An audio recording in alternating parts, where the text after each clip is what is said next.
Rain lashed against the station windows, creating a rhythmic yet chaotic symphony that echoed through the empty platform.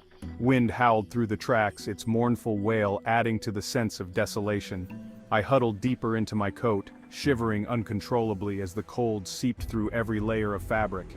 The train screeched to a halt, its arrival a jarring contrast to the eerie silence that preceded it, the sound reverberating through the night. I boarded the last carriage, my footsteps echoing in the emptiness. It was nearly empty, shrouded in a strange, unsettling darkness that seemed to swallow the dim light.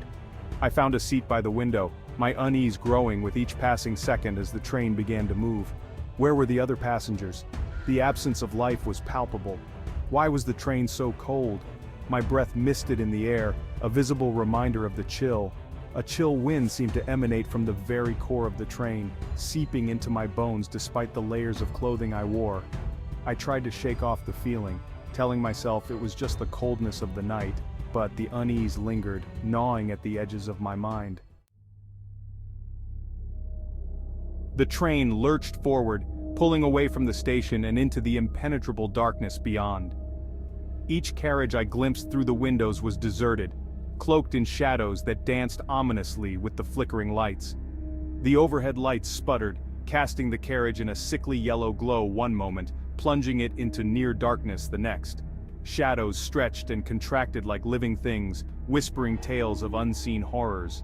Fear, icy and sharp, began to claw its way into my mind. This was no ordinary train ride, something was deeply, terribly wrong. A low hum vibrated through the carriage, punctuated by the rhythmic clatter of the wheels on the tracks. And then, I heard it. A whisper, faint and indistinct, carried on the edge of the wind whistling past. I strained to listen, my heart pounding against my ribs.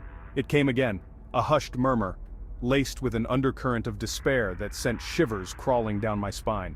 I was surrounded by darkness, by whispers that seemed to emanate from the very walls of the train itself. My breath caught in my throat, a scream trapped in my chest. I was alone, utterly alone. A figure emerged from the shadows at the far end of the carriage, barely visible in the dim light that flickered overhead. Tall, gaunt, his face obscured by the wide-brimmed hat pulled low over his brow, casting an eerie shadow that seemed to swallow the light. The conductor.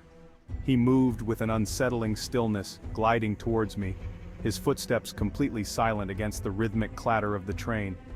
It was as if he floated, untouched by the vibrations of the moving carriage. His gloved hand reached out, long, bony fingers brushing against mine as he presented a ticket he hadn't checked before. The touch was cold, sending a shiver through my entire body. His voice when he spoke was a low rasp, devoid of warmth, sending chills down my spine. "Ticket, please," he demanded, the words hanging in the air like a ghostly whisper. His eyes, two burning embers beneath the hat's shadow, held me captive, filled with a depth of knowledge that chilled me to the bone.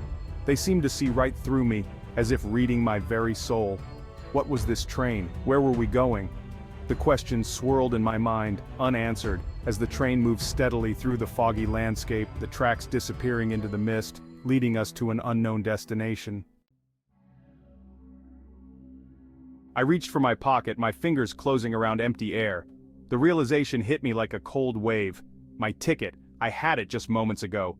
I was sure of it. It was right here, in my hand. I frantically searched my pockets, my bag, my growing panic mirrored in the conductor's unnervingly still gaze. His eyes seemed to pierce through me, as if he knew something I didn't.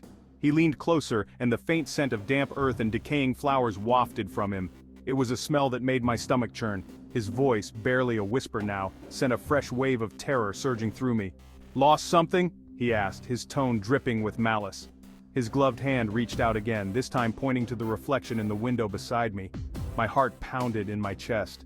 Staring back at me wasn't my own reflection, but the ghostly, semi-transparent form of a young man, his face contorted in an eternal scream. I was the ghost. The realization was both shocking and horrifying, a truth I could barely comprehend. The realization hit me like a physical blow. This train, this journey, it wasn't of this world. I was dead, a passenger on a spectral train forever traveling to a destination unknown. The conductor's lips curled into a chilling smile, the first expression I had seen on his face that resembled anything human. "Welcome," he rasped, his voice echoing through the carriage, to eternity. The train picked up speed, the lights flickering violently as we raced through the darkness. I was trapped, forever bound to this train, this chilling journey, a prisoner of the afterlife.